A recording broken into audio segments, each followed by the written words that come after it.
Welcome to the ride with Wild Wayne Cartwright, an exciting thrill ride through the wonderful world of HBCU athletics.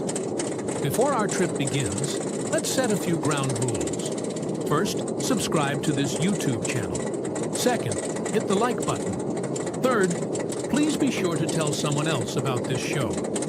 Now that we've got these things out of the way, it's time for our journey to begin. Sit back, relax, and enjoy your ride.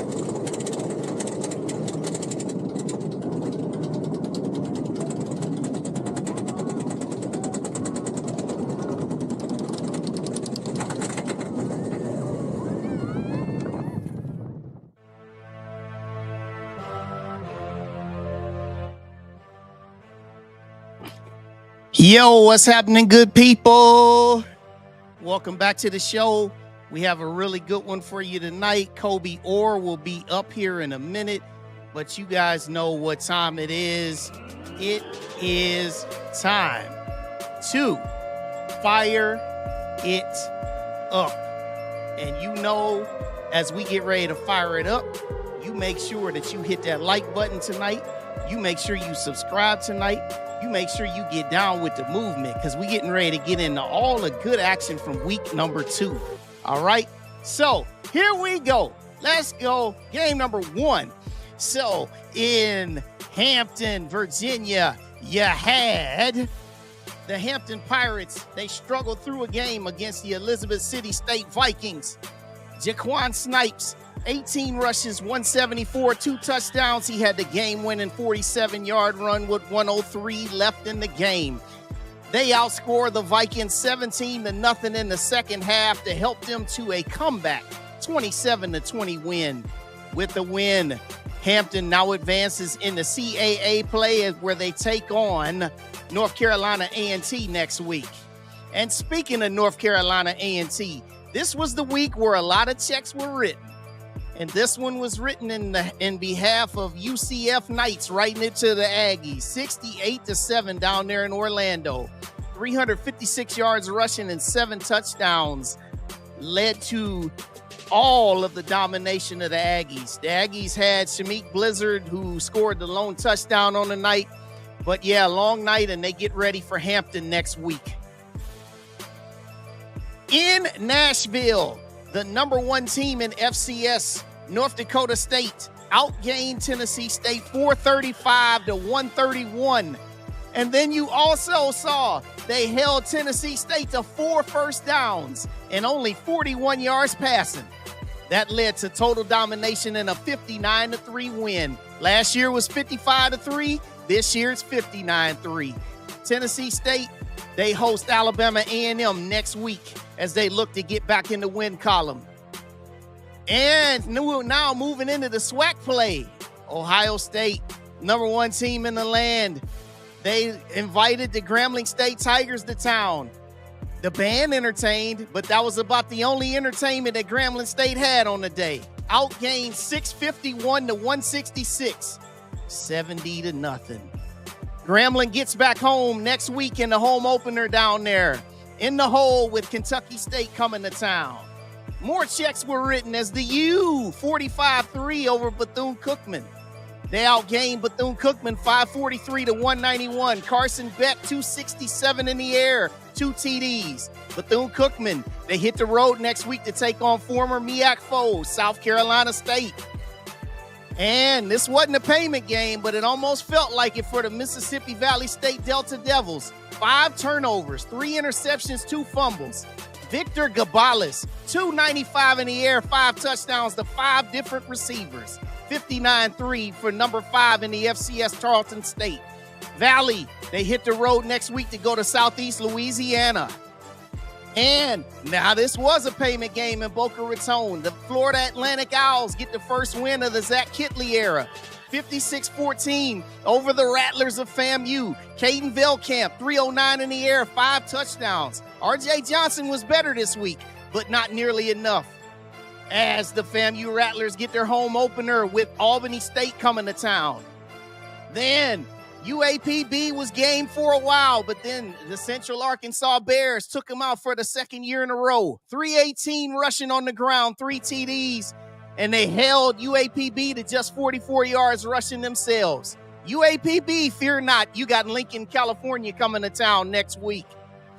Then a payment game out there in the Bay Area. The Cal Bears, they struggled for a while. This game was 11-0 at halftime. And then the Cal Bears opened it up in the second half. JKR, 259 in the air. Kendrick Raphael, a career high, 131 on the ground, led to a 35-3 win. Texas Southern, you go back home. That's the good news. Bad news is you got Lamar, who just upset number 4 in all FCS next week. And a game that we'll be talking about here coming up here on the show. Jackson State, they were game for a while, but Southern Miss flexed a little bit of its muscle in that second half, 38-20, as they get it done over the Jackson State Tigers. Jackson State next week, W.C. Gordon Classic at home against Tuskegee. And UT Rio Grande Valley, they got out to a 17-0 lead in the first half. Then Prairie View started to figure some things out, but it was a little bit too late. Eddie Lee Marburger does it again with 263 in the air. Denny, 101 on the ground. Diaz, 121 receiving for a touchdown. This game, wow, home opener for PV. They fall 27-21. Next week, they hit the road and go to Rice. My squad, Alabama A&M, we get on the board for the first time in a Sam Shade era. Quad Brown, 260 in the air, 3 touchdowns passing, 2 rushing. And this game was a complete shootout. Jacorian Sewell, 80-yard touchdown run and part of his 115 yards. In the end, A&M 41-31. Next week, A&M's at Tennessee State. Alcorn, they hit the road to hear those cowbells down there in Stark Vegas.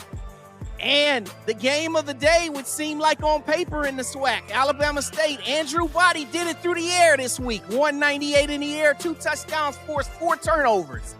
Southern struggled, 4 turnovers, 2 interceptions, 2 lost fumbles.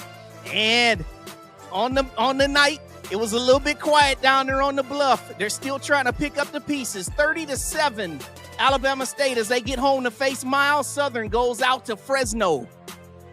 Now we finish it up here in the MEAC. Temple takes out Howard, holds them to only 34 yards passing, 562 to 121 in total yards, 55-7 in the process.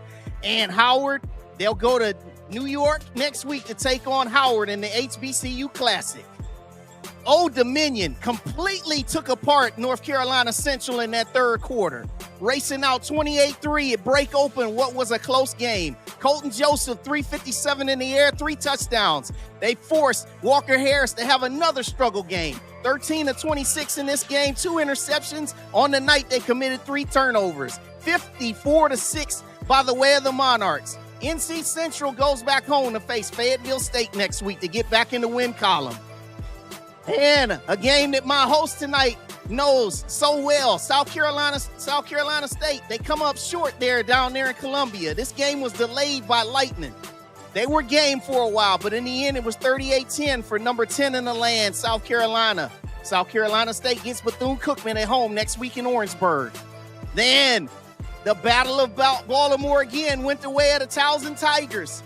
Endorf, 186 this week. Game-winning 18-yard touchdown pass to John Dunmore with 18 seconds left. They were outgained 417 to 249, but taking advantage of 3 turnovers by Morgan State, 27-22, the Tigers. Morgan State, they hit the road to play Toledo next week. Then the Battle of the States. This one went to overtime. Virginia State was so game in this one, 23-10 in the fourth quarter. But then Otto Coons led the Spartans roaring back to tie it and send it to overtime. Joshua Campbell missed a 46-yard field goal at the end of regulation that just hit the crossbar. Then Virginia State gets the ball first in overtime. They surrender it on downs. Evan Helfrich, short time later, game-winning 29-yard field goal leads to the first win of the Vic era. Next week, Norfolk State, they hit the road and play Rutgers. And then lastly on the slate, It was Deshaun Jackson getting his first ever win. It took a while because this game started at 1 p.m. Eastern. Then 4 hours of a rain delay later, they outlast the Albany Great Danes 37-32. Caden Bennett, game-winning 36-yard touchdown run, 3 TDs on the ground. Marquise Gillis, another great game with 102 on the ground. What a game. Looking forward to talking about it. They get in the win column 37-32. Man, how about it?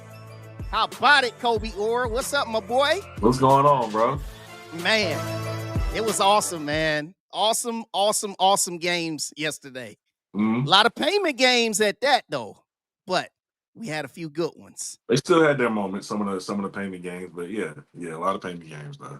Yeah, man. So, man, what I want to do, man, what's near and dear to your heart. I know you had talked about this one. So I'm gonna let you take the wheel, man. Talk about how this game was, man.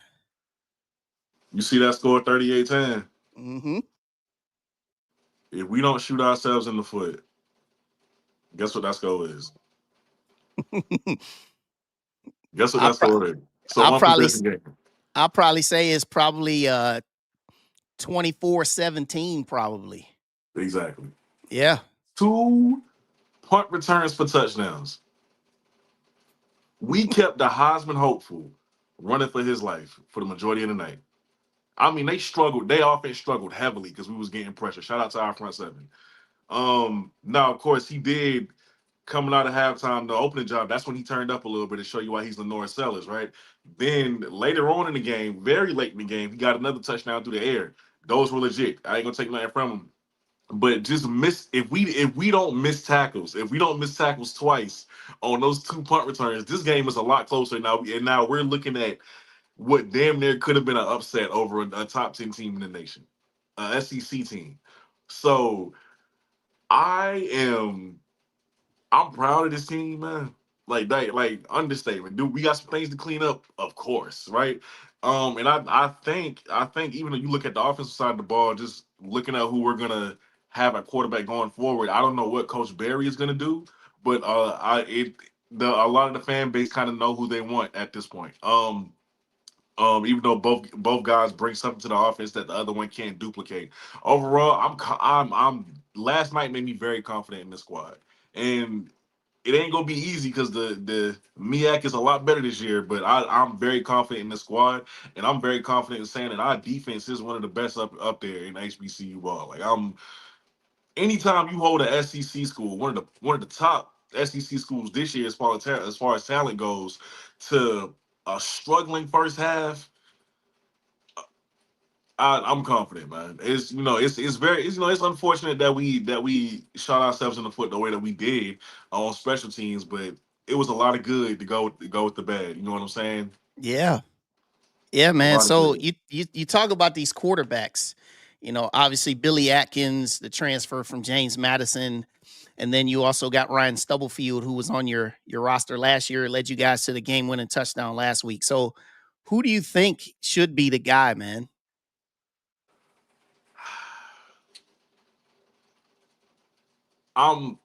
See, this is why I can't be a coach. Let me say this. This is why I can't be a coach, right? Because in fall camp, Billy was just out there doing it, right? Like, I thought to myself, yo, Billy got to be the starter because he's just a little bit more consistent with these throws. Then week one happens against Wofford, and it took Ryan Stubblefield doing what he does to win us that game. After starting Billy, now this week, Billy is better than he was week one, right? Against a way better opponent. But he still has some of the problems that we've seen from him from week one. He holding the ball too long. That's his thing. He holds the ball too long. Whereas, as far as Stubb, the only knock that you have on him is that he's on the shorter side, right? So naturally, problems come with that. But I would choose, based off what I seen last night, I would choose Stubb. Just because he's faster. He doesn't hold the. If something's not there, Stubb is going to take off, and he's very fast. He's one of the fastest players on the field when he's playing. So I'm going to take him because he's a lot more decisive. You know what I'm saying? He's not gonna wait all day. He has that eternal clock in his head. And this is the kid who won us two big conference games last year when the E7 went down. You know what I'm saying? He Mm-hmm. stepped in. So we can't take that away from him. It's not like he can't do it. It's just if Stubb was 6 feet, if he was 6 feet, we probably wouldn't even have got Billy. You know what I'm saying? They probably wouldn't even have got Billy. That's the only knock that you could have on him is that he's shorter, so sometimes it's going to come with problems naturally because he has to see over that line. So I would rock out. I would rock out with Stubb the rest of the way, man. He's just too electric when he gets going. Yeah, man. Well, next week, man, you guys get Bethune-Cookman coming to town, so Yeah. I expect y'all to get nice and healthy against the boys next week, man. It's a struggle for Bethune-Cookman right now, man. It's some tough times, but it may I'm not the only reason why I'm not gonna count them out, even though I got complete faith in my defense, but I'm not gonna count them out just because we all know how a player can play when he has a little extra motivation, right? And for this game in particular, Amari was with us during the spring. We got him out the portal first, and he was with us through the spring, and then he got back in the portal. We went and got Billy, and now he's with Bethune. I'm not saying he does feel some type of way, all right, but all I'm saying is anytime a player is is going against this former team or just somewhere where it didn't work out, there's a little extra motivation on that. So I expect him to come back into Orangeburg really ready to prove something. all right. Yeah, man. That's pretty dope stuff. Now, sticking with the MEAC, man, man.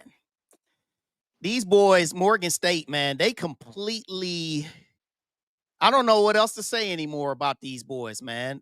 I mean, 417 to 249, they outgained Towson. But again, you look at the 3 turnovers. Last week it was 4 turnovers. This week My it was God. 3 turnovers. And the turnovers kept coming on these boys in the red zone when they were getting close to scoring and really doing it to these boys. I mean, they held Towson to 63 yards rushing on the night. But yet and still, it was Endorf and Kurt Shinnick, Pete Shinnick with that offense finding a way to get it done again. I mean, Towson has beaten these boys now 10 straight times, and the last time that Morgan State beat them was in 2009. So for Coach Damon Wilson, this is becoming too much of a repeated theme where they're right there, don't get it done.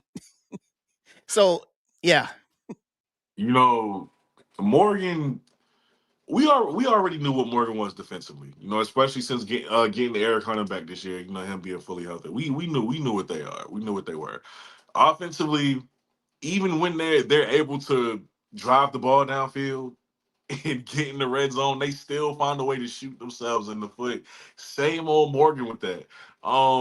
It's unfortunate. I'm glad to see that their offense is looking better than it did last year. I think that's something to keep an eye on. But if it's not really going to do them much good if they continue to do this, they just really need to figure it out on offense. I don't know what else to say about them. They're clearly better than they were last year offensively, but they still have a ways to go because in the red zone is a cardinal sin.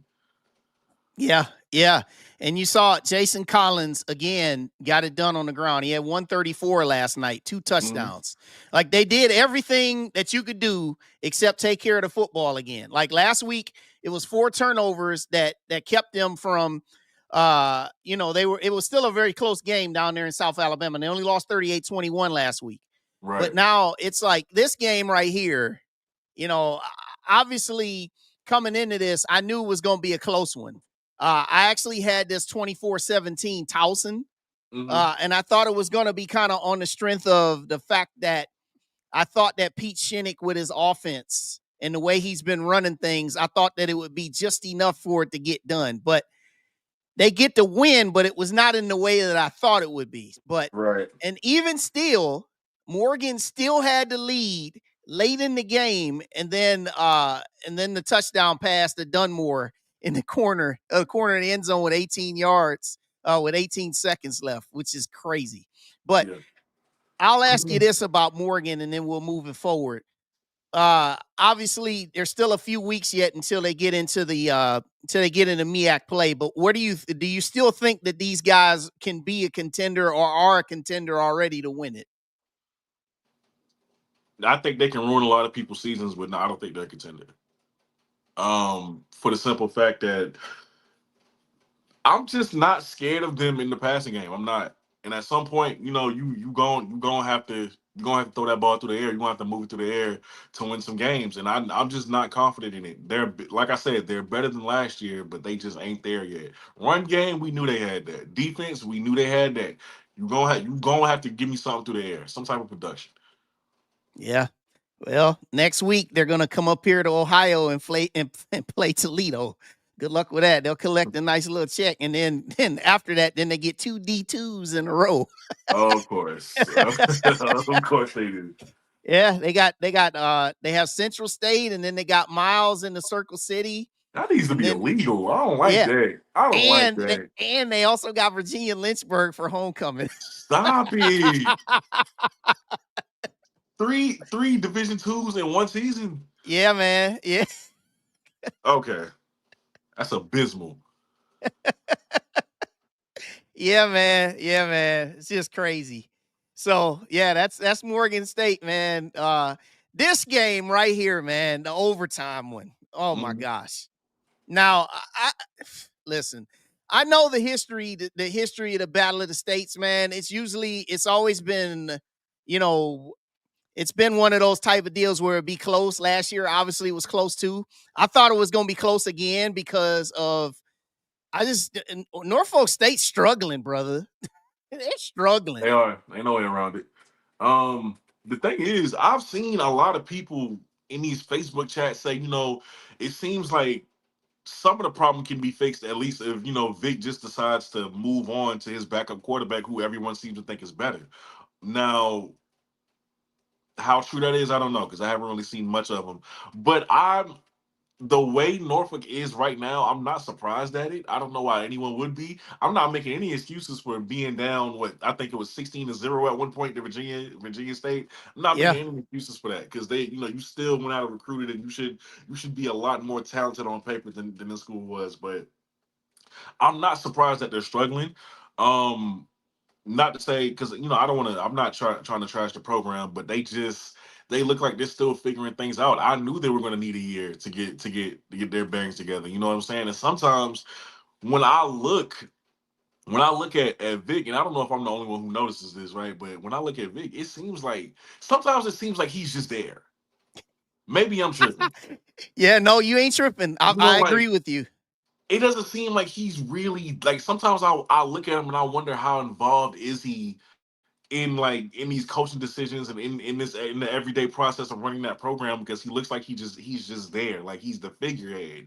You know what I'm saying? And his assistants are really running the show behind the scenes. And I'm not saying that's true. That's just how it looks. So yeah, I knew they were going to need this year. Not making any excuses for this game, but I knew they were going to need this year. And I will say that they have talent, young talent, but these guys are like at least another year out before we see them like really start to get on the field and make an impact. So they have a lot. He has great talent set up for the future. He just needs to do a better job at the end of this season, because it's going to be a struggle going in and get guys who could like provide better production for this program immediately out of the portal. Like he needs older guys who are experienced and who could give him immediate relief during the season, as while he's developing these young guys. Yeah, and he had said during the week that because I had asked him last Monday during the coach's call, I asked him, I said, who's going to be your starting quarterback? And he said, well, we're going to go back to Israel. And they did. And Israel struggled again. And he said that he was determined to see Israel finish the game. Well, he didn't. Otto Kuhns came in, led him, and played pretty much the bulk of the second half and even into the overtime. So at this point, it's just I'm with you and what a lot of people have seen. I think Otto Kuhns has to be your guy. You just need to just come to that fact. I mean, obviously next week they're going to go play Rutgers. I mean, that's not a game you're expected to win anyway. Lord. Okay. Yeah. Yeah, gonna go play Rutgers. And then they've got some games like they have Wagner They have Sacred Heart coming Mhm. and things like that. So, but I think moving into MEAC play, uh, they need to figure this thing out. They need to figure out what the heck is going on. They And do. they do look very disjointed, Mm. to your point about the way the coaching staff looks. Cause I watched a good part of this game. I watched almost the entire fourth quarter of this game, and it just definitely looked disjointed.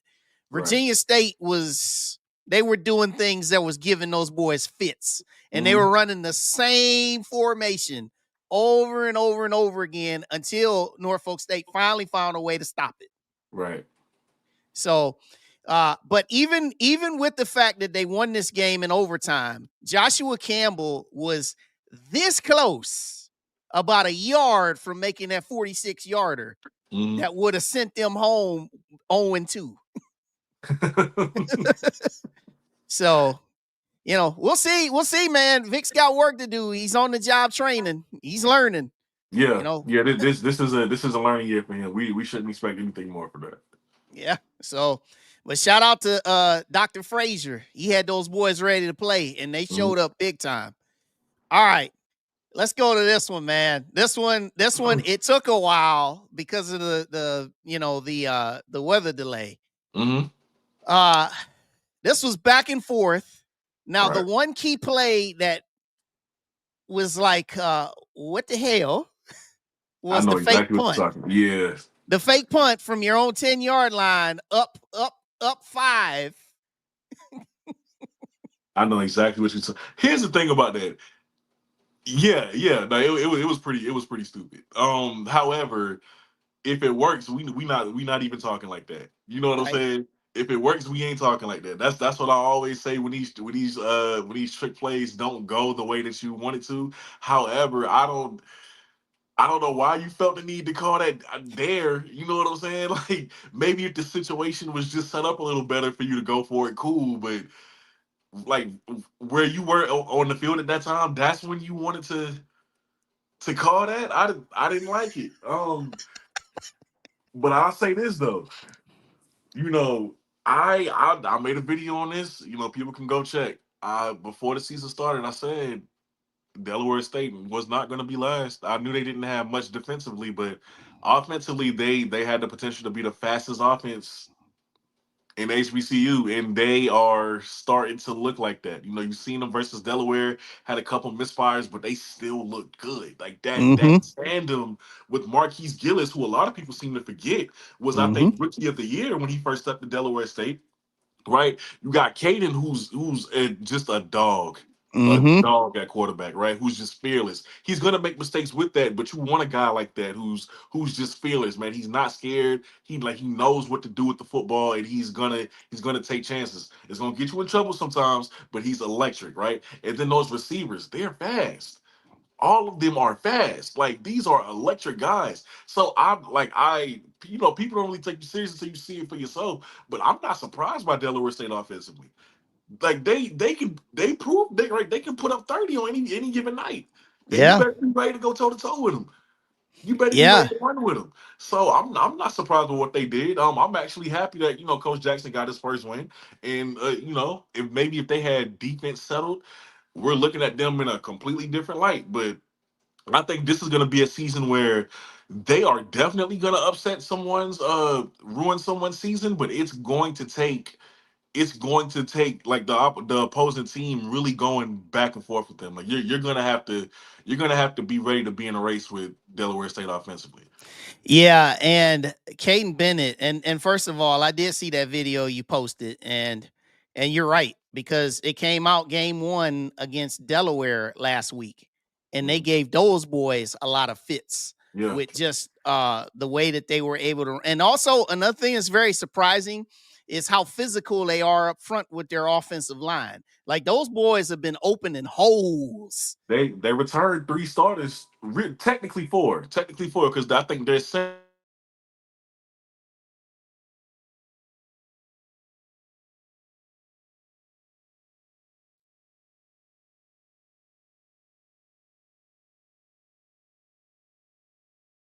Hmm.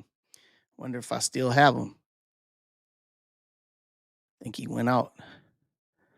But in any event, we'll get him back up here. But in any event, just the way this whole thing worked. The way this whole thing worked, man, with Delaware State getting this whole thing done, man. It was just amazing. And just the whole process. Yeah, we'll get Cobi up here in a minute. But like he said, they returned 4 starters and they've been opening holes, man. They've been doing some really good things. And you see, they rushed for 369 yards. There we go. My bad. Got you back up. Yeah, no problem. Somebody, So you said they returned 4 starters on the offensive line. Continue. They returned 4 starters on the offensive line. It is I say 4 technically because that center started the last 2 games of last season, so you could kind of count him as a returning starter. He started the last few games of the season, so really they returned 4 guys on that offensive line. So I'm not even surprised. They only really got 1 newcomer on that offensive line. I'm not surprised at the chemistry that offensive line has. I'm not surprised that they were able to open up holes the way that they did. They have really good returning pieces. They're not really that new. You know what I'm saying? They're meshing together really well right now. Yeah, and 369 on the ground yesterday. I mean, just getting it done. And Caden Bennett, I mean, for everything that we want to, everything that you can say about how he was coming from one Hornet team to another Hornet team, like it's very clear that he is the unquestioned leader of this group. And also you can say that Deshaun Jackson looks very polished as a head coach. Looks like he's more in sync with his staff. They have a plan. They have an idea of what they want to do. And they're definitely going out there and don't care what folks think about his approach. And I love it. And that's how it should be. Yeah, it's how it should be. So next week, they're expected to get back in the winner's circle again because they got Bowie State coming to town. And these guys, keep a lookout for these boys in the MEAC, man. This ain't all smoke and mirrors. Like Albany Great Danes, yeah, you see it's 0-2, but Albany Great Danes 2 years ago, they were a seeded team nationally in the playoffs. Right. And this is a good squad that they outlasted. So big shout out to these boys for getting it done. So let's reshuffle the deck a little bit now and let's go back. Let's go to the SWAC a little bit. All right. So what I want to bring you in. Let's go right here. All right. Jackson State yesterday falling down there in Southern Miss 38-20. Now, this game was close for 2.5 quarters. Southern Miss blocked a punt early in the game, and that was a touchdown. But you see the total yardage, Cobi. USM 363, JSU 322. Like that shows you how close this really was. It really in was. The fact of yardage. And then also you look down there, 12 penalties for 87 yards for Jackson State. Morgan threw an interception and Stofa threw an interception before the end of the half. So it was a series of mistakes that Jackson State made that gave Southern Miss a lot of opportunities to extend this game. Now, people will say, I saw this, refs were horrible. There were some plays that Jackson State made that made the calls a little bit easier for the refs. But when you see something like this and you see this score, what are your thoughts about Miss Mac said, all right, Cobi, remember you're our nephew. You know what, Miss Mac? I'm gonna let Cobi speak on your team. Go ahead, man. Say what you want. What the score tells me is that we see what their potential is or can be when they figure it out. But they don't have it figured out right now. They're still getting things together. We know that they're insanely talented. We know that offense the receiving room is out of this world. You return the best player in HBCU with Jacoby and Morgan, who just won a Celebration Bowl. Run game, they have a plethora of running backs that they could use. Quincy Ivory on that defensive line in that front seven is just an absolute monster. They have the pieces. They have to mesh. It unfortunately is going to take. It looks like it's going to take a little bit longer for them to really figure it out as a unit. But to me, it wasn't even though I think that still needs to happen for them. It wasn't really that. It's just you got to be a little bit more disciplined. You know what I'm Mm-hmm. saying? Mm-hmm. Because you were supposed to win this game. I mean, or at least it was supposed to be a lot closer, even closer to what it was. But you can't beat the FBS team with that amount of penalties. It just is No. what it is. You can't beat Mm-hmm. the FBS team with that amount of penalties, and they know that. And I would say what they can take away from this game is that it wasn't necessarily what Southern Miss did to them; it's what they did to themselves. Yes, I So agree. that's what you take back to the drawing board, right? How can we stop putting ourselves out of position because where we were supposed to be with this FBS team was probably on the verge of an upset. That's where we're supposed to be. So we take this back. We go back to the drawing board. I don't know what exactly you want to do in practice to make them, to get them to be a little bit more disciplined. Because at some point that has to be, you got to nip that in the bud because you don't want that to continue all season. Especially with the opponents that you have coming up.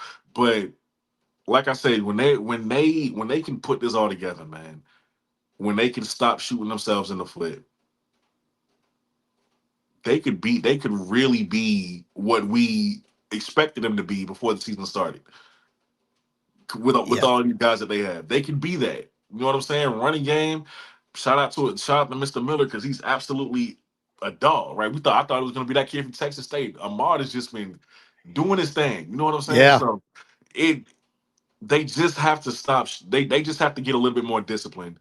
You know what I'm saying? And take it just you take away those penalties, man. We can really see the potential flourish with this team, but it's good, and I still think it's gonna happen for them. Just not. It just hasn't happened yet. It's gonna need at least another week. Yeah, and something that has been kind of said around, it's been written, out there uh in publications. They've said that Jackson State is really a run team first. And then some people said that Jacoby and Morgan is really a game manager and not really and saying that people should stop really thinking and trying to make him into a passer. Go for it, man. I say this. I say this. Jacoby and Morgan, the game manager, whole thing. We saw the Celebration Bowl. Yep. I'm not buying the game manager thing. Me Now either. there's nothing wrong with being a game manager, but that ain't Jacoby. You know what I'm saying? Like, Mm-hmm. like he's still an athlete at the end of the day. He's allowed to have a bad performance. He's allowed, like you ain't gonna have a perfect game every game. He's allowed to get his bangs. He's working with new pieces too. He's a great player, but he's working with new guys around him too.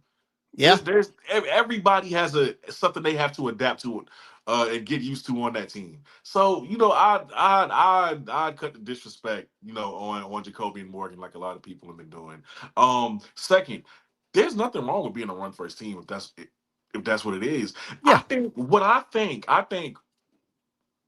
the podcasters and the media, we got so excited at the fact that they got Nate, that they got Shamar, that they brought back Jonas, that we put this certain look and expectation on JSU to be this team that just let it flies, right? Mm-hmm. It just kill you through the air as if they didn't have a run game. As if the past 2 years we didn't see them lean heavily on that run, even with all the talent that they had in the passing game. Yeah. So there's nothing wrong with them being a run first team. At the end of the day, you run to open up the pass anyway. It's fine. It's no knock against them. As a matter of fact, I think they should lean a little bit more towards that. Why not?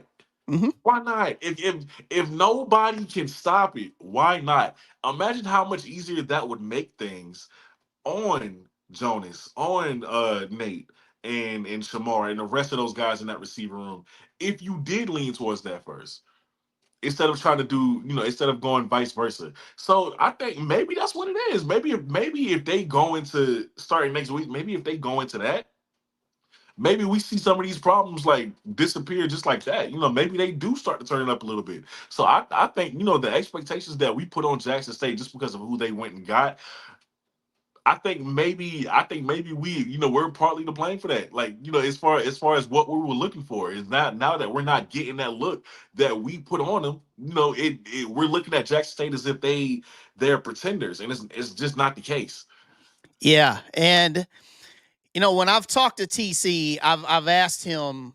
I asked him last week about Jacobian, and I asked him about his cohesiveness with the receivers. Mhm. And he says, last week he was 15 for 30, right?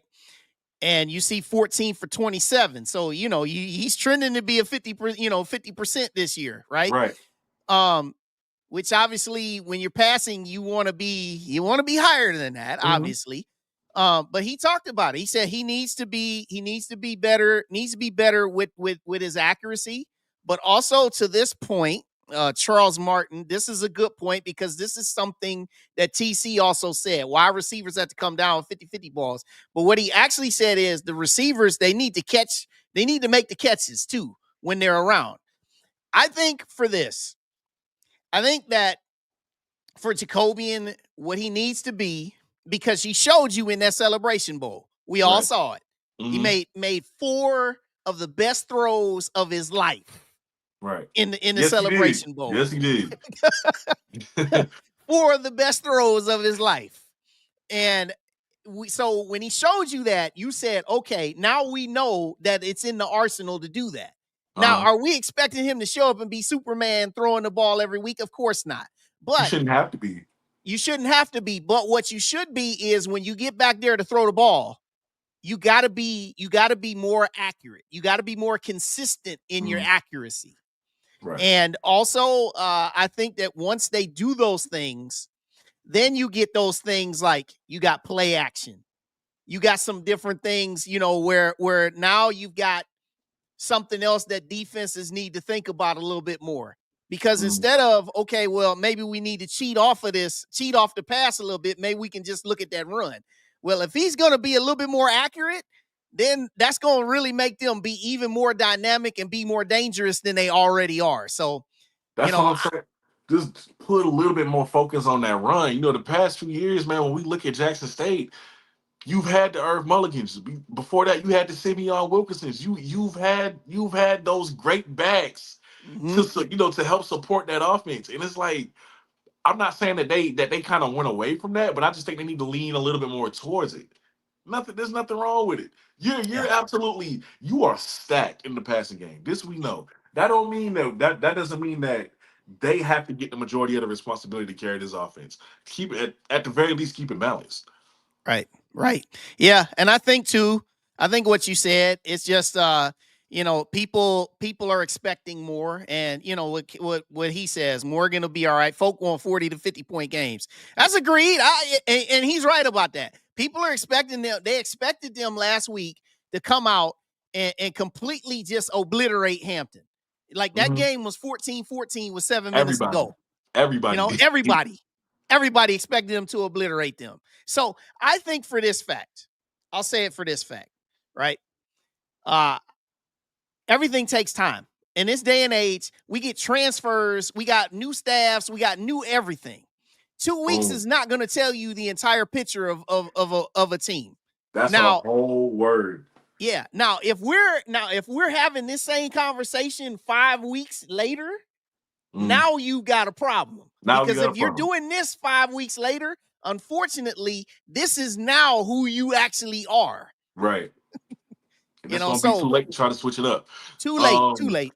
but unfortunately, we are in an age of college football or football in general, where everyone wants microwave success. Everyone expects immediate success. It is woven in the fabric of college football now. Unfortunately, it just is what it is. Fans expect it, coaches expect it, players expect it. Like that's that. The transfer portal and everything. Everyone expects immediate gratification and immediate success. Things take time, and that's okay. You are not going. You This was not going to be a finished product 2 weeks in. We were not going to see who this. We were not going to see this team at its best 2 weeks in. You know what I'm saying? So Mm-hmm. I think we can all calm down on Jackson State a little bit. You know what I'm saying? Yeah, they'll get healthy next week because they got Tuskegee coming in. Right. They'll be all right next week. They can do a lot of experimentation. So they got Tuskegee. They got here. I'll pull up their schedule because I do have it. So they got Tuskegee next week. I didn't update this, by the way. I'll have to forgive me, y'all. I got to update it. It's 1-1, but they got Tuskegee next week. And then you see they have a bye week, and then they go to Southern. Right. So, they'll be all right. They got 2 weeks coming up here, essentially, with the game of Tuskegee and the bye week to get themselves in fine tune ahead of that SWAC opener down there in Baton Rouge. And the way that staff is, I like their chances. Yeah. Yeah, I like the chances. Yeah. Now, sticking with the SWAC, my boys, I was very happy last night to see this game on HBCU Go. Quad Brown, the distinguished veteran in his 7th year of college football, 5 total touchdowns on the night. They were doing some great things. Now, Alcorn, I know that people are giving Alcorn a hard time today because they're 0-2. And also just the fact of who they lost to in week 1 with Northwestern State. Yeah. It's a bad loss. Loss, no matter how you strike it. And especially when I looked at Northwestern State losing 59-0 at halftime yesterday.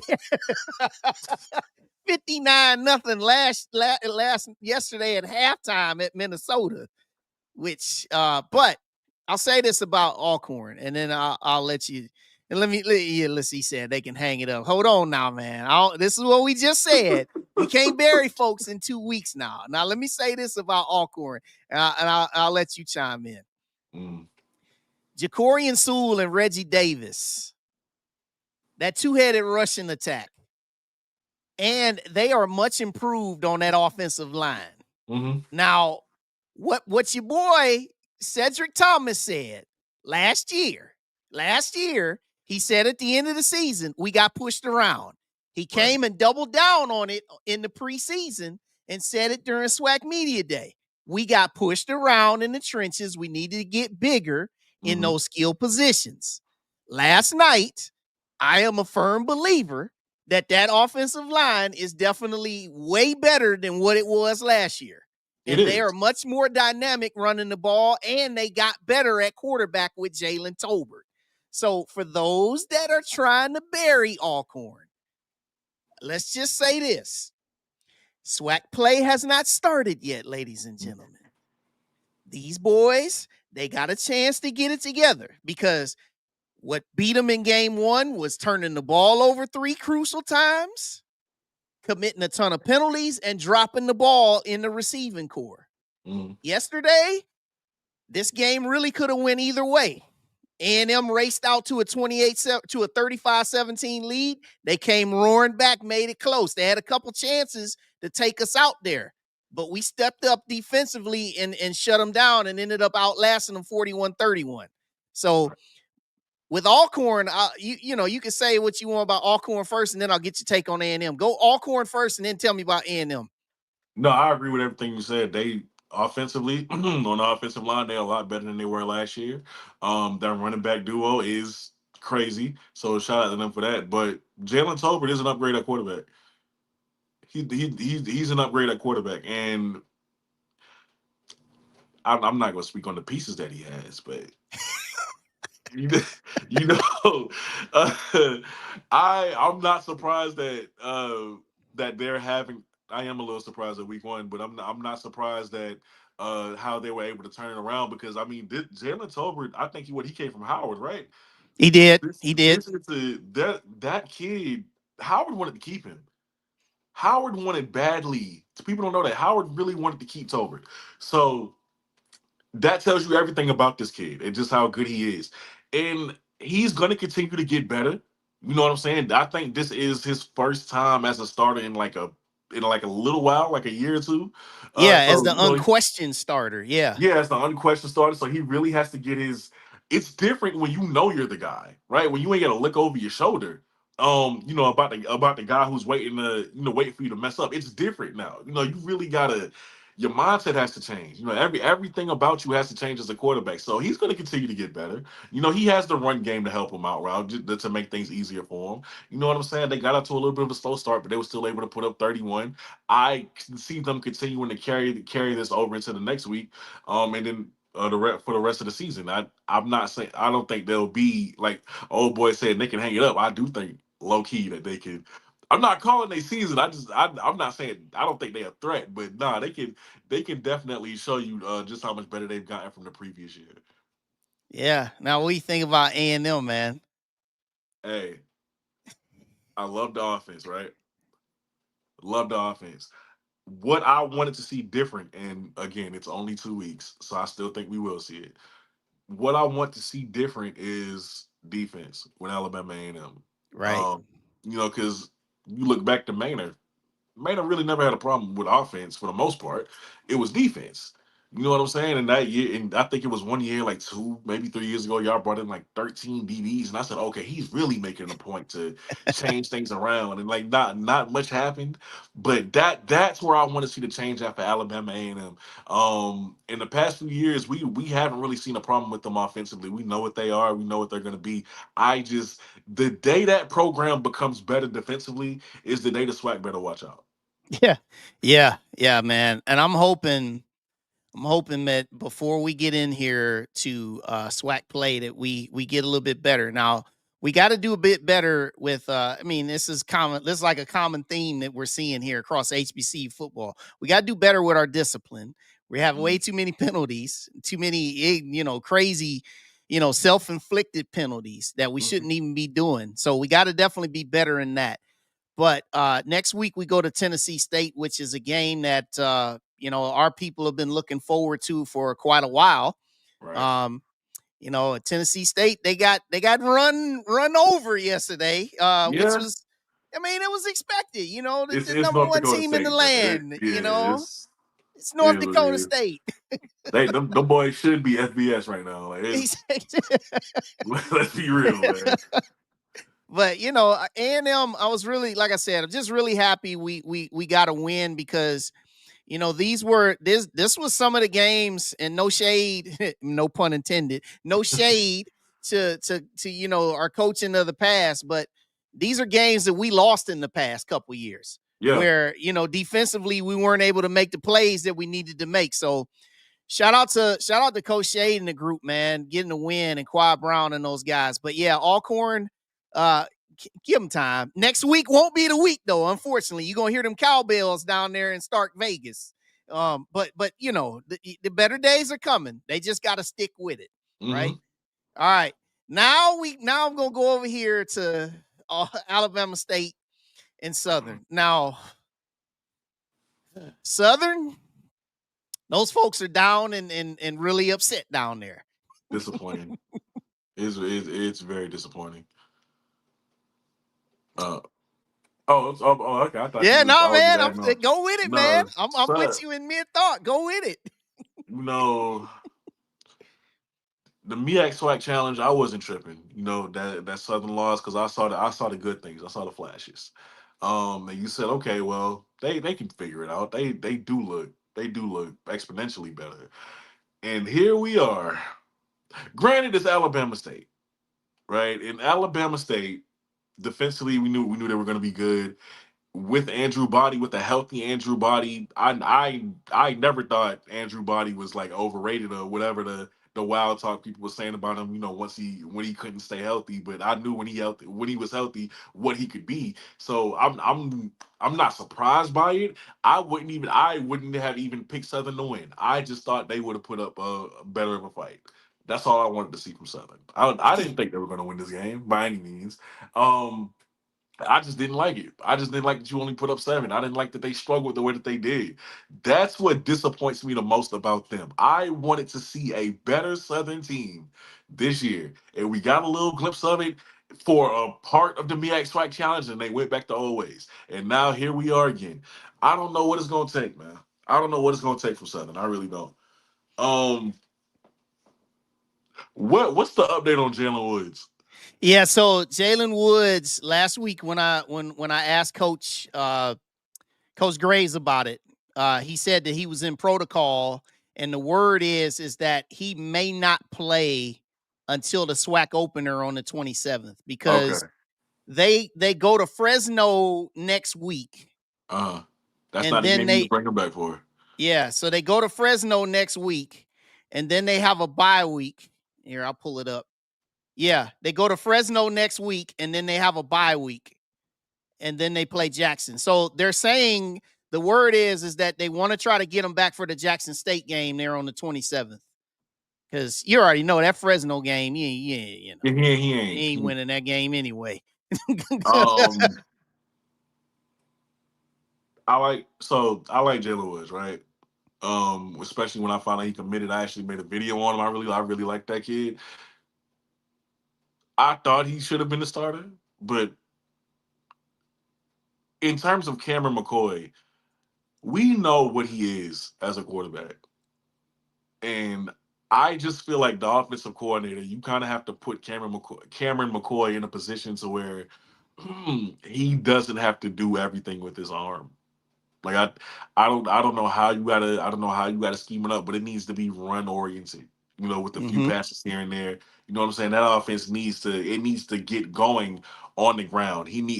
First down, he needs to get a gain of like 4. You know what I'm saying? And then you give him a little quick pass or something like that. It has to be like that. You can't just have him dropping back and throwing it because that's just not who he is. So I think they should have been better with that. But I mean, like I said, you're not getting Jalen back to Jackson State, so they just gonna have to rock out with this. I was just disappointed with them. I'm gonna be honest.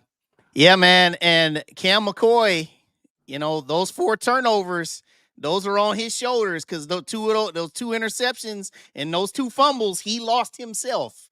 So he definitely, it was just a rough game, man. And it was only 6-0 at halftime.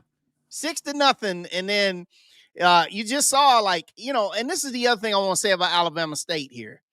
A lot of people obviously, if you followed Andrew Body's no pun intended, body of work from when he was at Texas Southern, a lot of people referred him to a running quarterback. But you're seeing the evolution of where his game is going with him being able to throw that ball. I don't know why people ever thought are they not familiar with his body of work in high school? Yeah, no pun intended. His body of work in high school, his numbers throwing the ball in the state of Texas. Like, I don't know why people ever thought that. He was at Texas Southern. I mean, he had to do a lot of that running around. He didn't really have anybody. Now he's on a team where he has a way better support system. A reliable defense. This is why you're starting to see him excel through the air more. But he always had that in his repertoire. Yeah. So here's a question, and hey to everybody that's coming on in here. I see a good amount of y'all. Amanda, what's up, Miss Lady? I saw you blame that Chucky doll. I saw that earlier. Listen. That's cool. That's cool. If you had a PWI, you should know not to do that. No HBCU. You should know, because the moment that TV pick you up, you had better make sure your game is tight. Because the moment you fail, that meme is coming. I done been in a few of them. All right, yeah. that meme is coming. You know what I'm saying? I don't know why he did that, man. But hey. So here's a question for you, man. There's a lot of rumblings about. I'll bring it up about Coach Graves. So what do you think about Coach Graves, man?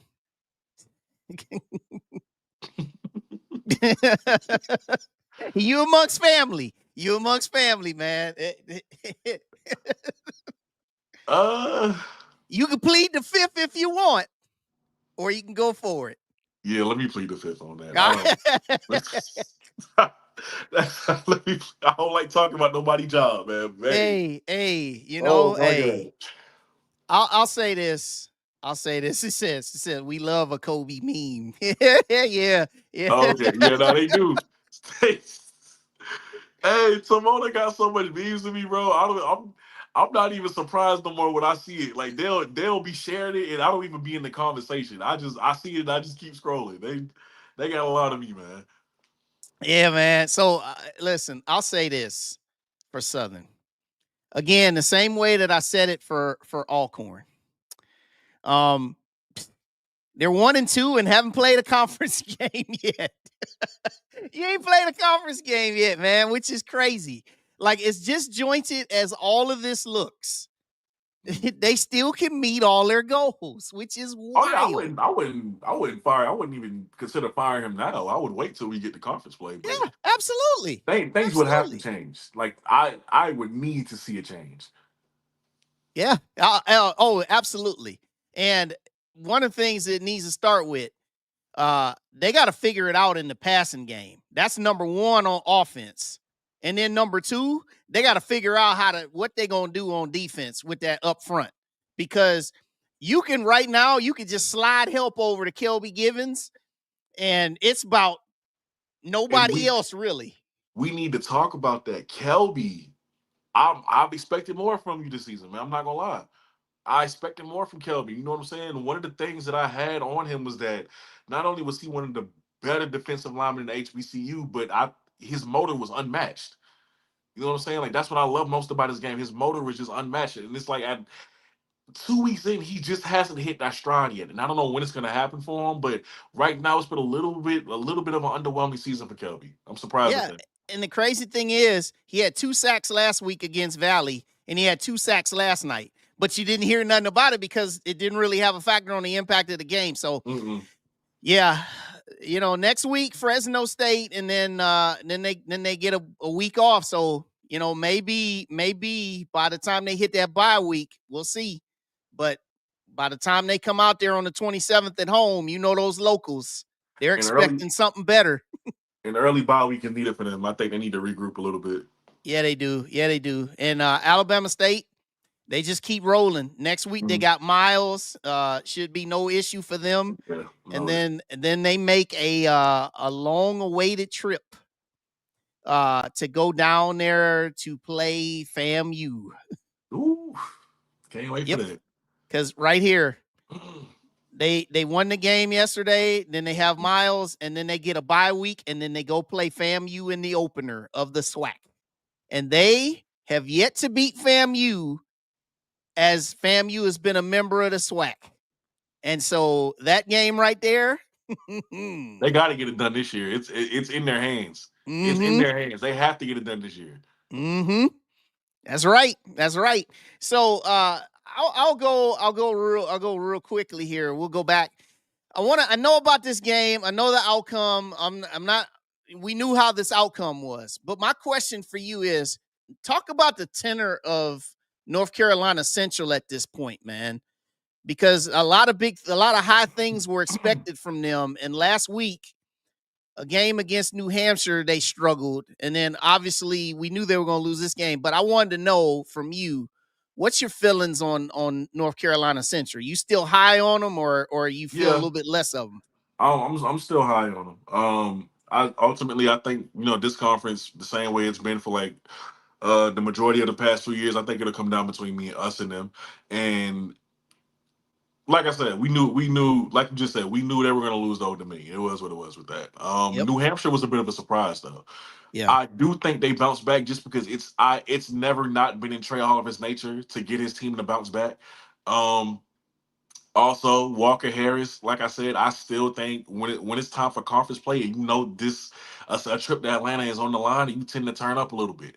And with Walker Harris, the thing that really, I'm not gonna say worry, but the thing that I really noticed about him was last year he would stay in that pocket. He was a sitting duck. This year he's running.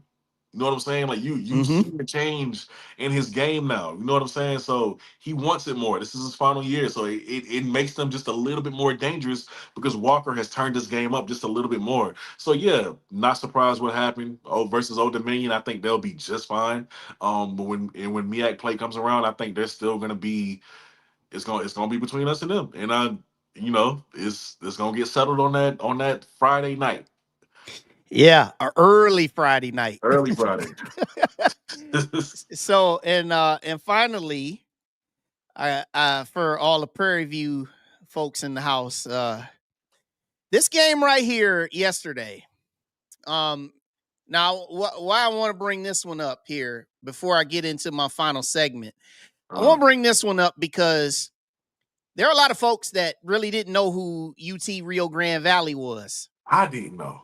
All right, so for those that didn't know about this team, okay. And again, here go True Seeker. I'm gonna kind of educate you on this one right here, okay? UT Rio Grande Valley.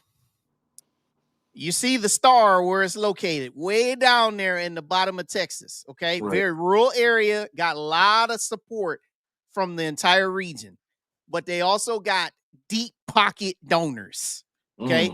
Well, it's If Texas, you haven't so. seen the football stadium that they play in, it's $100 million, okay? Whoa. $100 million football stadium. They had their home opener the previous week, and they had a full standing room only crowd of over 12,000 in the house. Okay. Goodness. Their facilities, their workout facilities are on probably high end of group of 5 level. Okay. Of practice facility and weight room.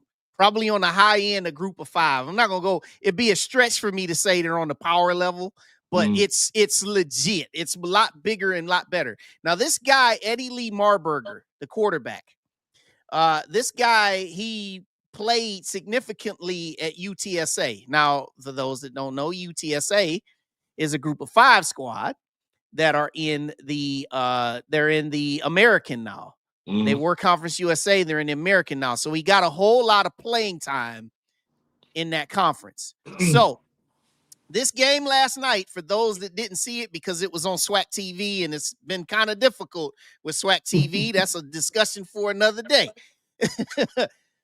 But this team, they raced out to a 17-0 lead.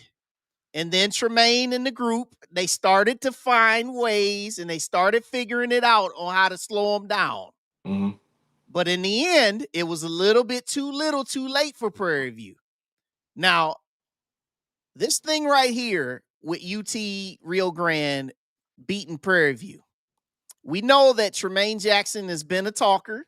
Right. He's very confident. Again, this is not something with the theme of the night. Their season's not over from losing a game like this. Right. You know, now, does it surprise you? It surprised a whole lot of folks, but there were a lot of folks who really follow college and FCS football very closely that said that UT Rio Grande Valley was going to win this game. I actually thought Prairie View would win this game 31-28. I said that on my show Wednesday. I thought it would be close because of the resources and the support that these guys have. So, what are your thoughts to that, brother? I don't have a problem with Tremaine talking. I never did. Right? Hype your program up. Do that. If you're gonna be that guy, be that guy. We need more of that. We need more villains. I'm tired of all that kumbaya stuff, all that humble. Oh, you know, we're not overlooking anybody. We're gonna. No, I'm tired of all that. Let's get a villain in here, right? But when you play that role, you gotta actually be about it. Yeah. You gotta back that up. I don't want to hear no more singing from Tremaine. I don't want nothing else until we get a little bit more. It's week 2. It's week 2. I don't want to hear nothing though until we get consistent. Just a little bit more consistent. Yeah, close I hear game.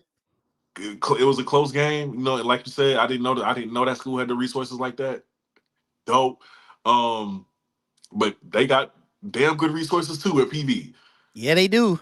You know, so I just kind of refrain from the sound bites right now, and let's just see y'all prove yourselves a little bit more these next few weeks, and then once you've established your stuff is here to stay, then that's when you come back out with that. But for right now, just sold off on it.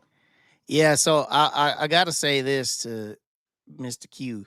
This is not their second football game in history. This was their second FCS game in history. The last 4 years, they played a developmental schedule.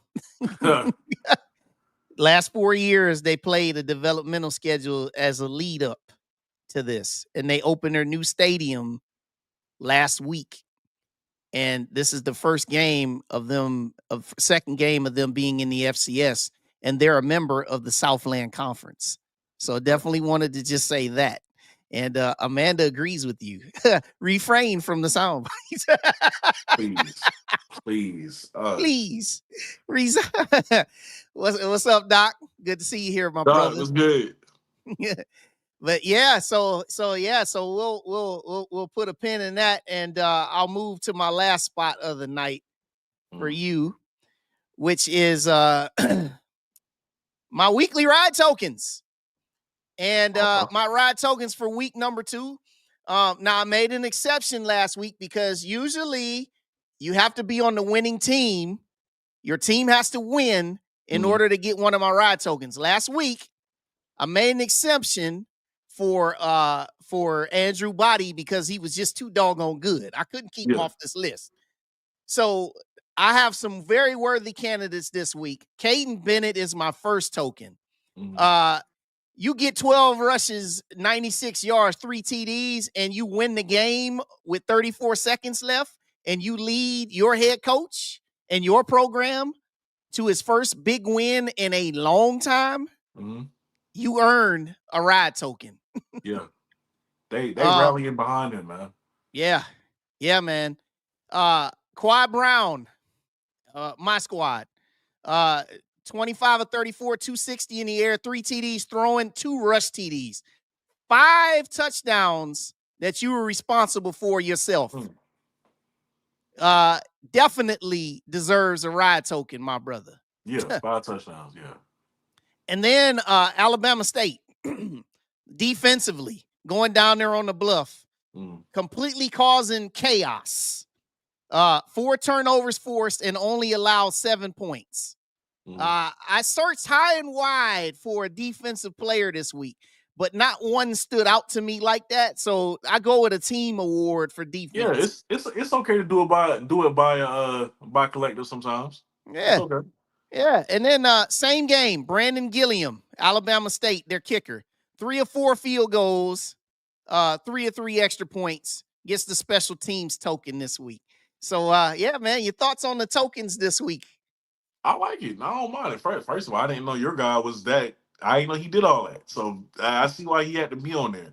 But like I said, when it goes back to Caden, I mean, he deserves it just because not only did he ball out, not only did he put the game in his hands, to win it, but he just brings a certain energy to that program, man, that you just haven't seen in a long time for Delaware State. So that kid is very deserving of the praise that he gets. Yeah, man. So that's the ride tokens of week 2, and we'll see what it's like next week. Which, speaking of next week, here we go. Here's our schedule for next week, Mr. Cobi Orr. In the SWAC, here we go. We've got Alabama A&M hitting the road, going to Nashville to play Tennessee State. That'll be on ESPN Plus. Now we're speaking about SWAC TV. Yeah, SWAC TV going to definitely get a whole lot of workout next week. You got Tuskegee going to play Jackson State. Good luck to them Golden Tigers. Oof, Lord, good luck. We're going to pray for you. We also going to pray for them Southern Jags. Going to play a late one out there in Fresno. On HBCU Go, well, really it's going to be the Griot, but HBCU Go, you got a home opener down there in Montgomery. Should be a nice crowd as they welcome Miles. Not the same Miles team. Chris Good is at the helm, but nevertheless, he's going to bring them down there to Montgomery and play them. Then you got Albany State Rams, Quinn Gray going to play his alma mater. Home opener down there in Tallahassee at FAMU on SWAC TV. Valley. Shout out to Valley, man. I like Coach Buckley. It was a little tough last night. Tarleton State is legit. Yeah. Killers. So they go play Southeast Louisiana, going to Strawberry Stadium down there in Hammond, Louisiana. You got the Lamar Cardinals, man, knocking off number 4 South Dakota last night, going down there to play Texas Southern.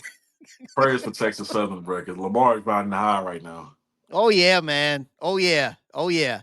But Texas Southern, they played a good game yesterday. I'm very surprised and very proud of their effort out there at Cal. Like I said, it was 11-0 at halftime, and they needed to pull away from them boys early in the fourth quarter. Then your boys next week down there at Dawson, taking on Bethune-Cookman on ESPN Plus. Yes, sir. Hey. Aside from Amari, can't wait. It's you know what I'm saying? As long as we take Amari out, just because I know he coming with that extra motivation. As long as we put that to bed, which you see what our defense did against the SEC team, is number 10 in the country. So I ain't too worried about it. But I just know Amari coming with some extra motivation. So that's gonna be a good one. Yeah, man. Then Alcorn going to Stark Vegas. We'll pray for you. You'll hear them cowbells early and often. Prairie View, we'll pray for you too. Going to play Rice on ESPN Plus. Grambling, this is the right game to play after you played Ohio State. Grambling needed this. I'm not even mad. I'm not even mad. Y'all need this. Like you know after your mama like beat you or something, and you go back in your room and you mad and you need something to take your anger out on. Yeah. Like, that's Grambling. This is that game for y'all. Y'all need that because 70-0. Yeah, man. Yeah. They need this. Yeah, they gonna put it on Kentucky State. This is actually their home opener. The first game they played was in Shreveport, but this is actually their home opener. And then you got Lincoln. Lord Jesus, I'm gonna see these boys on this list 4 times this year against SWAC teams. I hope we never see Lincoln playing any of our teams again past this year. They're gonna play Pine Bluff. Speaking of a team that needs a win, they're gonna get one against Lincoln. Pine Bluff really, really needs something against Lincoln. All right. Pine Bluff, I thought they show a little bit more fight. I thought they'd be a little bit more of a feisty team this year. We'll see with them. The jury's still out. Yeah. Yep. And then over here to the MEAC, the aforementioned South Carolina State. Then you got Morgan State going to play Toledo. Toledo's gonna run it on them. Big Ten Network for Michael Vick bringing them boys on the road to Rutgers. Running clock, please. Running clock. Goodness. Then they're in O'Kelly Riddick Stadium. They're in Durham. Fayetteville State comes into town to play North Carolina Central. After those last 2 games, they need this one. Then they're in Dover. You got Bowie State coming on in there to play Delaware State, riding real high on ESPN Plus. That'll be a good one for Delaware State. Get themselves going and more healthy. Then you got an interesting one on HBCU Go. You got the HBCU New York Classic there in the Meadowlands with Morehouse coming to play a struggling offense in Howard. More probably because I went to see them in that joint spring game they had with Clark. I'm not really impressed with Morehouse, at least not yet. Not yet. Howard should do what they have to do with this. Yeah, and then the aforementioned you got Tennessee State and Alabama, and then you got CAA opener for the Aggies of A&T going to play at Hampton. And I talked about Hampton earlier. Hampton, that was nasty last night, Hampton. Don't do that no more, Hampton, against Elizabeth, like you did against Elizabeth City State. Don't do that no more. You come correct every week. Trent Boykin, you get them boys right. But North Carolina A&T, it's been a little bit been a little bit tough for them boys lately. Yeah. It's been a little bit tough. They do look better than last season, but it's still not by much. Yeah. So that's next week. Cobi Orr, man, bruh. I know we haven't met formally, but bruh, we got to make sure we do that. I'm gonna probably come down to the Celebration Bowl again If Okay. you're there, man, we got to make sure we get together in person, man. I enjoyed this whole thing. Tell the folks where they can find you, man. You can find me on Cobi_1 of 1 on IG. Otherwise, everything else is just Cobi Orr, COBIORR.